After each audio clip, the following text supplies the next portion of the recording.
Ang balita ay bumabalot sa mga kababalaghan na ginagawa umano ng mismong Pangulo at ng kanyang asawang si Liza Smugs. Natuklasan na raw ang mga ebidensya na magpapatunay sa liderato ni Liza at sa mga smuggling na nagaganap sa bansa at pati na rin ang mga posibleng pagkakasangkot ng Pangulo sa illegal na droga. Lubos ang pagkakabahala ng maraming netizens matapos kumalat ang balitang ito sapagkat inaasahan nilang mag-aahon ang Pangulo sa bansa mula sa kahirapan, ngunit sa halip ay tila siya pa mismo ang magiging dahilan ng pagbagsak ng ekonomiya. Dahil dito, umusbong ang mga malawakan na pagpapahayag ng disgusto at pagkabahala mula sa publiko na naniniwala ang mga pinuno ay dapat maging huwaran ng integridad at katapatan. Ang nasabing balita ay nagdulot ng matinding pagdududa sa liderato ng Pangulo at ng kanyang administrasyon na nagpapalakas pa sa hangarin ng mga mamamayan hinggil sa katiwalian sa pamahalaan. Ang pangangalap ng mga ebidensya at paglalantad ng mga katotohanan ay naglalayong muling buhayin ang pananampalataya sa demokrasya at pagpapatibay ng mga institusyon ng katarungan sa bansa. Well, ito nga ang balitang ating pagkakatutukan. Ngunit bago ang lahat, siguraduhin mag-subscribe at i-hit ang notification bell para sa patuloy na pagtutok sa mga sulyap ng bagong balita sa tunay na boses ng masa.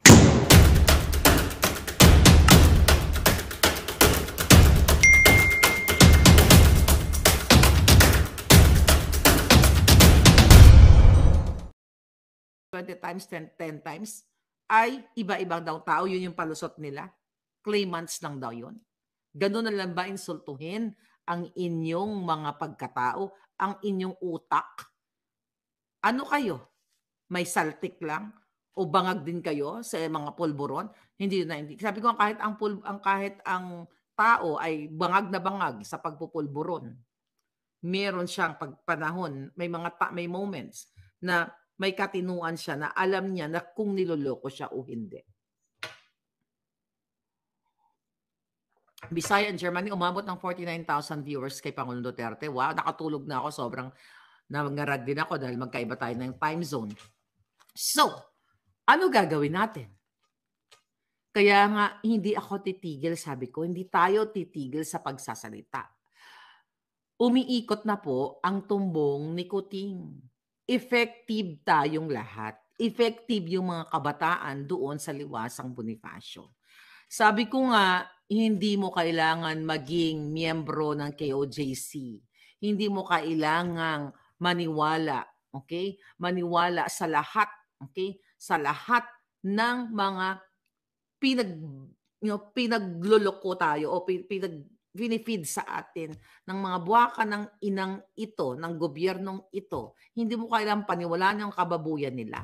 Dahil kung ikaw ay may pagmamahal sa bayan, kahit ano pang relihiyon mo, mga madam, mga sir, lalabas ka sa iyong bahay at makikiisa sa mga pagtitipon, sa peaceful assembly dahil sukang-suka ka na at ayaw mong iniinsulto ang iyong kakayahan, binababoy ang future ng iyong mga anak, ng iyong mga kapu-apuhan. Ito lang po ang kapangyarihan natin. At itong kapangyarihan natin ng ating mga ngangabels, pag nagsama-sama, mananalo ang Pilipino. Sabi ko nga sa inyo, ano bang, ako nga, nasa Amerika na eh. Hindi naman ako nakikinabang. Di ba? At hindi ako makikinabang sa laban na ito. Dahil kung gusto ko lang makinabang, paulit-ulit kong sabihin sa inyo, nandiyan na ako, katabi ang buwaka ng inang Lisa na yan. Kung pinili ko maging kasabwat niya sa kanyang kababuyan, sa kanilang paghubas ng pera, wala ako ngayon dito. Kung pinili ko ang vested interest, personal na interest, kung pinili kong maging milyonaryo, kasama nila ako ngayong nagnanakaw. Dahil si Liza Smugs, madali lang utuin niyang hayop na yan. Sasabihin mo lang sa kanya, "Uy Lisa, ang mukha mo kasing kinis ng kalsada na inapakan ng pison." Kahit mukhang korduroy ang kanyang mukha. Ang sasabihin, "Oh dear, thank you." Madaling lokohin. Then after ko siyang lokohin, Baka naman, pwede akong manalo sa loto. Madali lang lokohin si Lisa kapag binola mo siya na ang kaniyang tiyan ay hindi butod, pero butod na butod. Ganyan po yung hayop na yan. Bangag eh. Pero magaling sa pagnanakaw sa kaban ng bayan. Kung hindi kayo kikilos, well, INC, GIL, lahat ng mga Christian leaders, Catholic, lahat ng mga Pilipinong nakarinig sa akin, papayag ka ba? Naniniwala ka ba na yung 20 times or 10 times, total of 30 times na pinag-uusapan natin ngayon, na nanalo sa loto at yun ang palusot ng gobyerno, ay legitimate? Kung naniniwala ka din, wala na ako magagawa. Kasama ka sa paglubog ng kinabukasan ng bawat Pilipino dahil hindi mo ipinaglaban. Hindi ka tumayo at hindi ka tumaya sa future ng mga susunod na generation. Kaya nga, paulit-ulit kong sinasabi doon sa mga nakaraang vlog and speech ko na ang boses natin makapangyarihan. Ang boses ng Diyos, ang boses ng taong bayan ay boses ng Diyos. Kasi eto lang yung natin, way para sabihin na, hirap na hirap kami dahil sa ginagawang pang-aabuso o pagnanakaw ng gobyerno.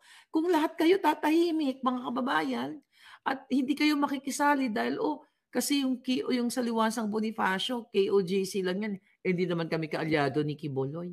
Hindi mo kailangan maging kaalyado. Ang kailangan mo lang para maki-join ka sa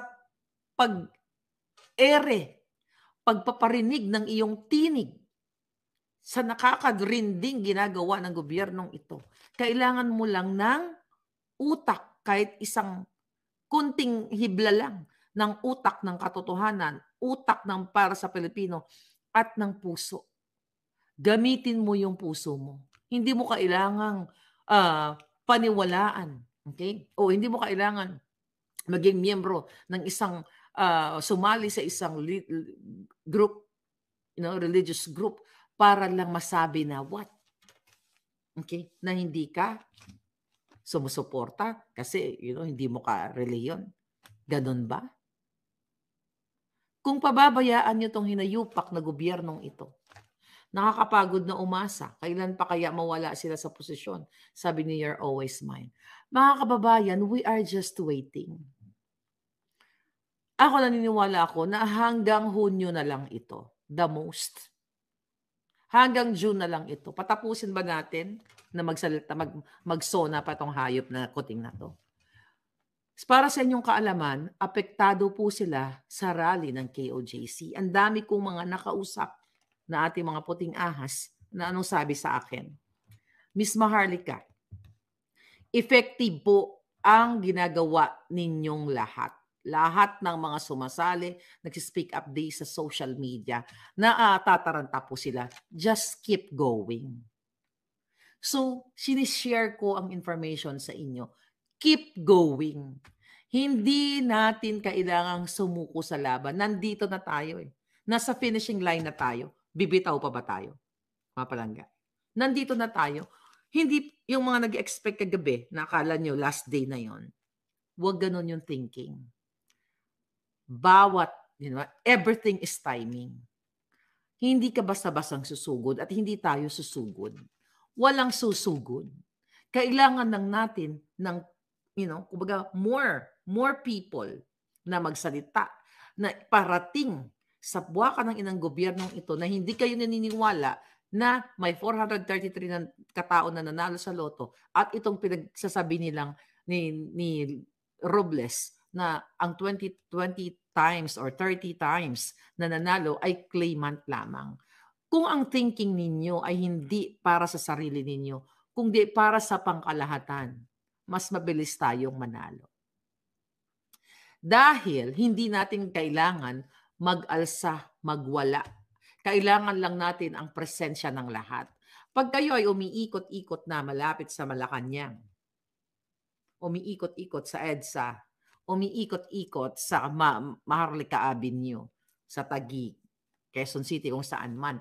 At punong-puno na ang tao dahil kayo'y umaaray, sumisigaw. Walang magagawa si Marcos Jr. kundi lisanin ang Malacanang. Hindi nyo kailangang magbitbit ng armas. Hindi nyo kailangan magwala. Kailangan nyo lang ng boses na iparating ninyo na hindi kayo naniniwala sa sinasabi nila na may nanalo sa loto na 20 times, 10 times at pinaklaim lang sa isang tao.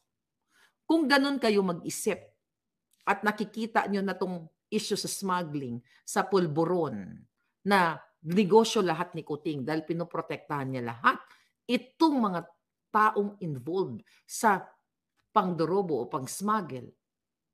Rovel sabi, June 30 daw, mamista tayo lahat sa Davao. Mga kababayan, dapat talagang hindi ako mapagod, which is hindi naman ako napapagod. Paminsan-minsan, but ngayon, lalo na ang dami na natin. Ngayon pa ba ako at kayo mapagod? Kailangan yung sumama. Kailangan yung makiisa. Dahil itong pangbababoy sa atin ng hinayupak, okay, na Mel Robles at Lisa Marcos, ay hindi na po ito katanggap-tanggap. Nakita nyo naman siguro yung ginagawa ni Lisang pag-isnab-isnab kay Sara. Alam mo, it's not about na inisnab niya si Sara. Yung si Sara, wala naman yan, wala sa kanya yung isnab-isnabin mo siya. Pero yung nakikita ng buong mundo na itong si Lisa ay isang purorot na pakalat-kalat ay walang dignidad, walang kredibilidad, walang, ang claim niya, very New Yorker, very ghetto. Okay? Very ghetto sa New York ang babae yan. At abogaga ang kanyang portrait, well, abogada ng mga smuggler. Nakita nyo? Nakakahiya. Kaya magtataka ka, di ba? Yung mga dilawan na dating sumisigaw, ang mga abyan ni Lenny, lahat ng mga abyan, tumahimik ang iba sa kanila. So, itong mga ito, we'll talk about yung mga politiko, mga dilawan. Pare-pareho sila. They are not fighting for you. They are fighting for their vested interest. Vested interest po. Kaya sila magkakaalyado ngayon. Ako ba vested interest? Kung vested interest ako, wala ako dito. Kung vested interest ako panahon pa ni Duterte, milyonarya na ako. Remember, I told you, 3 times ako inoperan na kung gusto kong umupo o magkaroon ng pwesto sa panahon ni Duterte. Hindi ko naman interest yun. Kung ako'y katulad ni Lisa Ahas at ni Kuting, di ba? Yan si Kuting gustong mag-Department of Agriculture Secretary. Hindi nga binigyan ni Pangulong Duterte kasi alam ni Pangulong Duterte, bangag at polboronic. If you talk about credibility, na si Maharlika ay nagsasalita lang kasi hindi nabigyan ng pwesto. Putang ina, julul. Panahon pa lang ni Duterte, kung gusto ko ng pwesto, matagal na. At kung gusto ko ng pwesto, julul, di na sana ako nagsalita laban sa puwaka ng inang Ahas Lisa na ito. Nakita nyo, mga kababayan? So, ano gagawin natin? Pag-usapan natin itong speech ni Pangulong Duterte. Isa sa mga sinasabi niya doon, tungkol pa rin siyempre sa charter change. Sabi niya, ito yung konstitusyon natin. Ang una talaga gumagalaw nito, iniba-iba niya ni Marcos Jr. After a few decades, ang pangalawang tao na gustong kumalkal ng konstitusyon natin, Marcos Jr. ulit. Sabi niya, Marcos ulit. Sabi nila, ito lang ang provision, education, advertisement, para sa akin hindi na kailangan. Ang gusto nilang pakialaman, ito yung termino, okay, ng tatay niya na binulastog niya. Okay, let's talk about ito sa statement ni Duterte. Itong si Duterte, kung ito si Duterte, ay ang interest niya ay personal interest lang din. Mga palangga, hindi na umalis sa pwesto yan. Nandoon na siya eh. Ba't pa nagsasalta si Pangulong Duterte? Mag-80 na. Kasi, kung tutusin, hindi dapat magsalita ito eh. I-enjoy niya lang niya yung kanyang retirement, ang kanyang buhay, di ba? Kaso lang hindi niya na rin kayang sikmurain yung ginagawa ni Marcos Jr. at ni Lisa Ahas sa taong bayan. Di ba? Ano pa sabi ni Pangulong Duterte doon? Kung may gagalawin man sa konstitusyon, isa lang, pahabain lang talaga ni Marcos Jr. ang kanyang termino. Kung anong ginagawa ng tatay niya, gagawin niya. Ako na-elect ako under this constitution. It says that I serve 6 years, then after that, I go out. Sabi niya, umalis ako, kusang loob. Pero itong mga tao talaga, Marcos doon, sabi niya, noon, unang panahon, Marcos dito. Basta panahon ng Marcos, pinakikialaman talaga nila yung konstitusyon. Pinapahaba yung kanilang trabaho. At may binanggit doon si Pangulong Duterte na kapag, nag-assemble tayo, mga susunod na mga panahon, sabi niya, protektahan natin yung Malacanang, yung loob, national treasure. Tama si Pangulong Duterte doon. At hindi kailangan magdanak ng dugo or something. Sabi niya, papagitna siya, di ba? Anong ibig sabihin niya? Ang ibig sabihin ni Pangulong Duterte na hindi dapat tayo mag-alsa na gagamit tayo ng dahas. Sabi ko, ang kailangan na ng boses. At hindi, sa mga susunod na rally, ako din, I advise sa inyo, hindi nyo kailangan lumusob sa loob ng Malacanang para pagsisirain yung national treasure natin. Katulad ng ginawa noong panahon ng Dilawan in 1986. Hindi nyo pwedeng kopyahin yan. Diba? Dahil hindi naman naging effective yun. Diba? Kasi ang mga pumalit, magnanakaw din. Ano gagawin nyo? Cool lang kayo.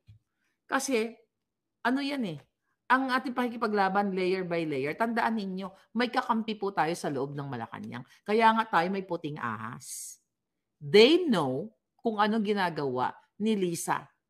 Alam po nila, kaya nga pinalitan yung mga ordinary security guards dyan na tinanggalan nilang trabaho dahil bangag na si Lisa at si Kuting. Dahil akala niya lahat ng mga taong yun, pag pinalitan niya, wala na magsusumbong sa atin.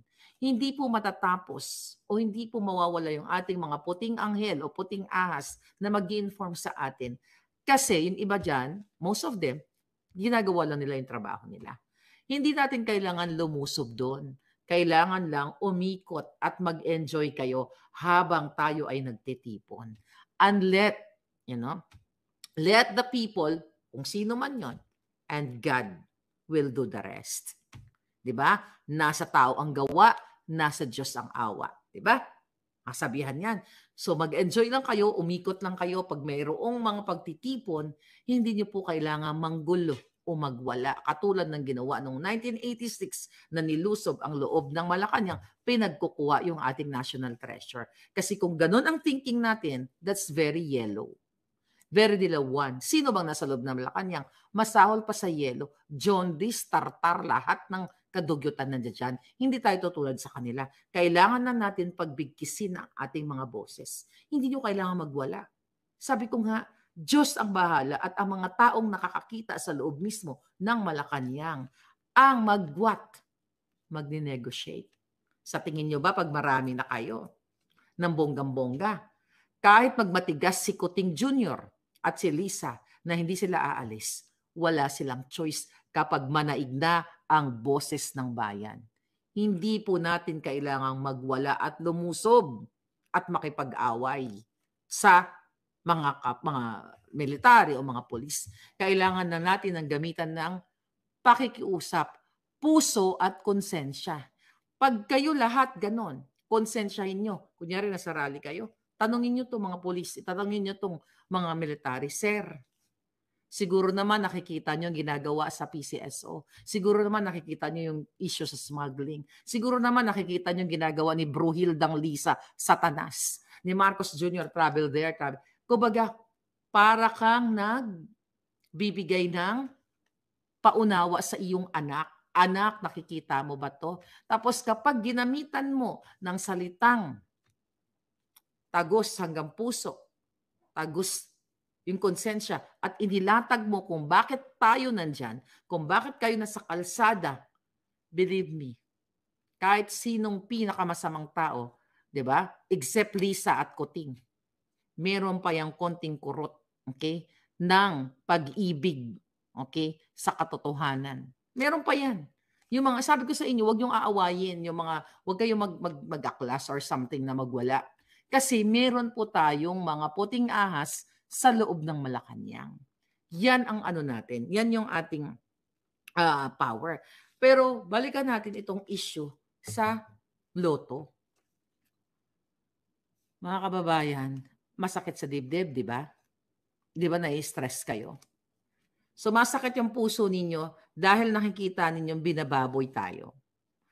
Tumaya kayo, hindi kayo, maaaring iba sa inyo 3 ticket, 5 ticket pa binili, 100 piso. Yung iba sa inyo hindi kumakain ng imbis na ibibili ng ulam, okay, na manok, o magkano ba chicken ngayon? Kahit kalahating manok, 1/4 kilo, ay ano sabi mo, magdilis na lang ako, magtuyo na lang muna ako kasi tataya ako sa loto, baka sakaling manalo ko.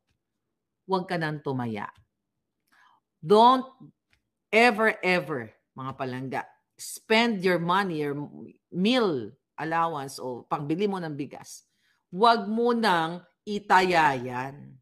Kasi pag nagtaya ka pa, kung narinig mo ko, bangag ka rin katulad ng presidente mo, katulad ng mga polboronic sa loob ng Malacanang na umaasang manalo sa loto pero hindi ka mananalo dahil ang mananalo si Lisa.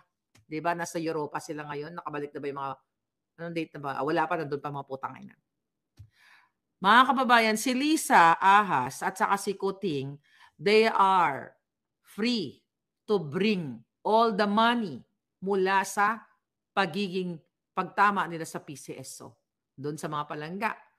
Pwede pong bitbitin ni Lisa ang mga itinaya niya sa loto papunta sa Europa sa kanilang mga offshore accounts. Even yung mga manufacturer na pulburon ni Sayarot sa Ayala Alabang na nahuli pero hindi nakulong, sa halip pinalaya ni Kuting Jr., pinalaya ng kanilang mga kasabwat. Pwede po nilang bitbitin ang mga pulburon papunta sa Europa para whatever kung anong gagawin nila, singhutin nila o ibenta o whatsoever. Kasi po, hindi meron, ulit-ulitin natin, meron silang immunity. Meron silang what? Power. Diba? Sila ay protektado ng konstitusyon, sad to say, diba? Na pwede silang kahit nga sabi ko yung, kung may ginorgor si Lisa na bangkay, pwede niyang bitbitin nang hindi sila mahuhuli. Kahit bitbitin nila yung mga bangkay na pinatsugi nila, papuntang Europa, hindi sila mahuli at doon nila itatapon sa ilog. I'm just stating an example. So mga kababayan, kung ganito pala na pwedeng, hindi kung ganito pala, ito talaga, na pwedeng bitbitin ni Lisa, ni Kuting ang mga pera ninyong tinaya sa loto, ang mga polboron, ay ano pang ginagawa ninyo? You will allow them hanggang 2028? Kaluoy man kayo. Sabi ko nga ako, hindi ako titigil. Inumpisahan ko ang laban na ito noong 2015 pa lang. Noong binababoy kayo, tinatamnan kayo ng bala, binubuksan ang inyong mga balikbayan box. Lahat ng pangdorobo, lahat na yata ng demonyo sa gobyerno ay minura ko na. Lahat sila, magsimula kay Noynoy, kay Pangulong Duterte, dahil hindi naman perfect ang time ni Pangulo. Marami nga siya mga tinanggal dun na mga mandorobo, di ba, nung panahon niya, hanggang kay Kuting. Kasi ang pinaglalaban ko dito, kaalwanan ng Pilipinas. Katulad ninyo, nangarap ako na mag-retire sa Pilipinas kapag nasa retirement age na ako. Pero paano ka magre-retire? Paano ko bubungkalin ang kaperanggot na bukid namin sa probinsya, mga kababayan, kung ang mga rebelding, mga NPA, makakaliwang grupo ay binibigyan ng what? Pinapardo ni Marcos Jr. Ang mga kawatan, ang mga manggugurgur, ang nag-extort sa mga negosyante, maliit man o malaki, ay pinardon pa ni Kuting. Paano ako magre-retire dyan? Dito na ako maghanap ng bukid sa Amerika. Ang daming bukid dito. 2 milyon lang may bukid ka na. See that? Antayin natin ng June 30, madam, sabi ni Joel Cantero. So yung mensahe ni Pangulong Duterte na pinarating sa inyo, you have to be peaceful, rally is calm. Nakita niyo mga kabataan, kailangan nating sundan yung mga bata sa KOJC. Why? Disiplinado. Pag kayo umattend ng rally, wag po kayong bara-bara tatapon yung mga basura ninyo. Kasi magre-reflect lahat sa atin yun. Kasi ano ba pinaglalaban natin? Kaalwanan ng Pilipinas. Eh kung sasama kayo sa rally, magkakalat kayo, eh wala kayong pinagkaiba, para kayong silisang parang pururot na pakalat-kalat. Simulan natin ang pagbabago sa ating mga sarili. Disiplina. Ang mga kalat, ilagay sa bag, ilagay sa bulsa. Kasi kung milyon-milyon na kayo dyan sa gitna, at pagtatapon na lang kayo ng inyong mga basura, pinag-inuman nyo, pinagkainan nyo, o whatsoever, wala rin tayong pinaglalaban. Magiging third world country tayo forever. At gagamitin na lang tayo ng mga taksil na mga politiko, katulad ni Marcos Jr., na kunin ang pera, ibabala kayo lahat sa kanyon, gagamitin kayo tuwing eleksyon, tapos tuwing sakuna, bibigyan kayo ng kaperanggot na dalawang dilata, 1 kilong bigas. So hanggang sa kaapu-apuhan ninyo, yun ang magiging kapalaran. So what's the point na nakikipaglaban tayo ngayon? Kung ayaw niyo baguhin ang Pilipinas, edi magpakabangag na lang kayo. Tularan niyo si Kuting. Kailangan niyo magsalita. Sabi ko nga, ako ang number 1 dito na malinaw pa sa sikat ng araw na hindi ako umayon sa kay Lisa at kay Marcos Jr. Nakasama ko na sila eh. Umasa ako na akala ko gagawa silang kabutihan. Okay? Pero anong ginawa na, nakita mo to, nakita mo yung picture namin ni Lisa Satanas? Ayan, inimbita ako ng buwakan ng inang yan sa opisina nila para gamitin. Di ba doon siya nakakilala sa akin? Inimbita ako sa inauguration. Kung kayo o yung iba katulad na gustong dumikit kay Lisa para makakuha ng contact, palangga ako, katabi na ako ng hayop na yan. Kung gusto ko makipagsabuatan, ayan no, sa Jotang Gina, medyo matino pa yung mukha niya dyan, ngayon bangag na bangag na. See? Bakit nagsasalita si Marlica? Ando doon na. Sabi ko nga, ang dami nagsasabi sa akin, you're already there. Dapat ni-enjoy mo na lang. Sabi ko sa kanya, putang ina, hindi yan pinaglalaban ko. Mag-e-enjoy ako. Yung mga kaklase ni Lisa na nakasabay ko during, ito, may nag-send sa akin ng picture. Although, hindi ko pa napanood yung kanilang dyan sa Germany. Yung mga kaklase ni Lisa Marcos na nakasabay ko nung pumunta ako sa inauguration, nakasabay ko sa headquarters, kasama niya. Nandun sa Germany, may nag-send ng video and picture actually. Di ba? Nandoon. Kahit saan po sumasama. Ano ang mission ng kanyang mga kaklase, mga amiga, na kasama kung saan sila mag-travel. Tapos, ang portrayal nila, parang yung kanyang mga kaibigan, mga klase, mga iba, mga kakilala niya, part ng crowd. Na kunyari, they are from, kung hindi mo sila kilala, personally, like you, akala nyo, yung mga taong nandoon sa crowd, na sumisigaw-sigaw kay Kuting, ay taga-Germany or taga-America or wherever. Yung nga, bit-bit nila. Di ba, in-expose ko na yan sa inyo? Nung pumunta sila sa Amerika, nagbit-bit sila ng isang, ng daan-daan kanilang mga kasama mula sa Pilipinas, tapos humahalo sa crowd, na kunyari nag-cheer kay Kuting. Kita nyo pambubudol sa inyo? Akala nyo yung mga taga-Germany na nagsisigaw-sigaw, o Kuting-Kuting, ay taga mga Pilipino from Germany. Pero hindi, bit-bit nila. Bit-bit ni Lisa, bit-bit ni Kuting para dumami ang tao. Sinat pang Dolorobo, hindi lang yun. Yung expenses, yung ginagastos ng mga putang inang ito, pera ninyo. Pera ng bayan. Di ba? Oh. Kung ano-ano na lang chararat ang ugali ni Lisa Ahas. Okay. Ngayon, mga palangga. Sabi ni JMC, same feeling madam, dito na rin kami sa California. Tatanda soon, kunin namin ang other family member. Grabe na talaga. Start na kami lang bibenta ang lupa doon para dito na mamalagi. Alam mo, ito yung problema. Let's talk about that palangga. Ang dami kong kaibigan na bumili ng properties, pinaganda yung kanilang mga bahay, ang kanilang mga lupa, whatever. Tapos nandito sila sa Amerika. Tapos ngayon pinagbibenta na nila. Kasi unang-una, matanda na rin sila. Ako, ang advice ko sa inyo, yung mga immigrants na, bakit ka bibili ng bahay doon kung hindi ka naman magsistay? Mabubulok lang yung bahay mo. You just save your money. Di ba? Save mo yung pera mo. Sa pagtanda mo, invest mo for whatever. Pero yung magpapauto ka lang, bibili ka ng kondo ngayon, tapos, kunyari, ang developer mo, si Acozar, sa Department of Housing, tapos pag nabayaran mo na yung kondo mo, hindi mo alam na isanla pala ni Acozar, na isanla na nila sa bangko yung mga property.